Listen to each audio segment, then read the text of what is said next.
Ah bah il est là, je le vois là. L'importance de l'histoire de la construction européenne, il rejoint un certain 29 mai. Alors, ce vote britannique, il faut peut-être le remettre d'abord à sa juste place.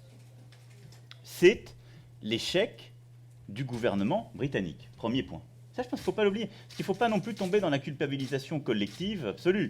Je veux dire, qu'est-ce qu'on a... Si nous, on a fait une erreur, à mes yeux, c'est d'avoir laissé... Nous, c'est 27. Ouais, les autres États membres à la Commission, c'est d'avoir laissé un État membre prendre en otage le projet européen de manière unilatérale et d'avoir dit « retenez-moi ou je fais un malheur », et donc d'avoir chorégraphié ces derniers mois la possibilité du délitement européen.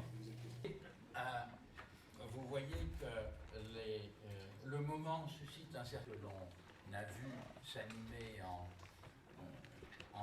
On a été dans la langueur à considérer que, au fond, parce qu'il y avait un gouvernement qui, de manière très cynique, en jouant pour être réélu, a dit « Vous avez un problème avec l'Europe, moi je ne vais pas chercher à vous expliquer comment ça marche, je vous redonnerai la parole », qui a joué avec ça, à qui on a fait beaucoup de concessions en février dernier, et qui, de manière unilatérale, décide là de sortir.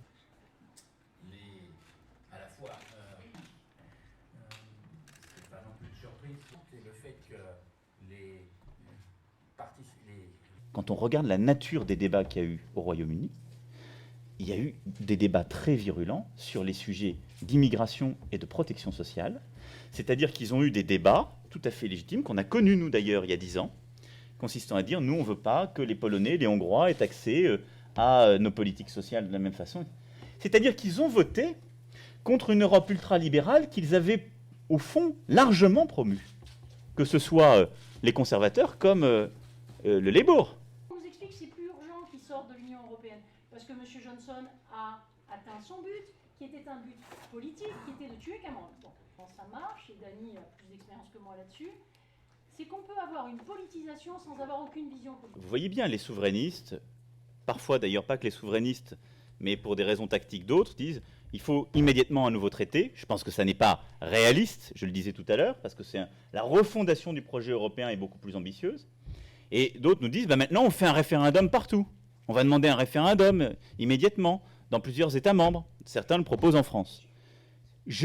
Pour ma part, je ne suis pas favorable à cette option. Ou de rivalité de personnes, ou d'enjeux immédiats de pouvoir, on est mal.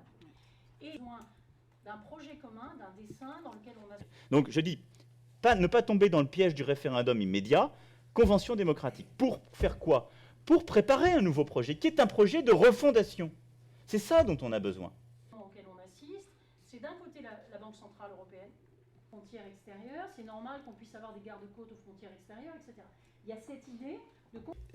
Je pense qu'une fois que le projet sera prêt, il faut qu'il soit soumis à une forme d'onction populaire.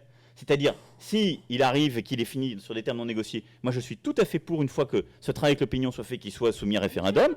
Il peut faire partie sinon d'un engagement présidentiel, mais on ne doit pas le faire à l'abri des peuples. Arrêtons-nous 2 minutes sur la situation là. On est rue de l'Université, dans une belle rue de Paris, au sous-sol d'un bâtiment. Dans la démagogie de celles et ceux qui sont en train de détricoter l'Europe, et en 48 heures, dans les mensonges des eurosceptiques.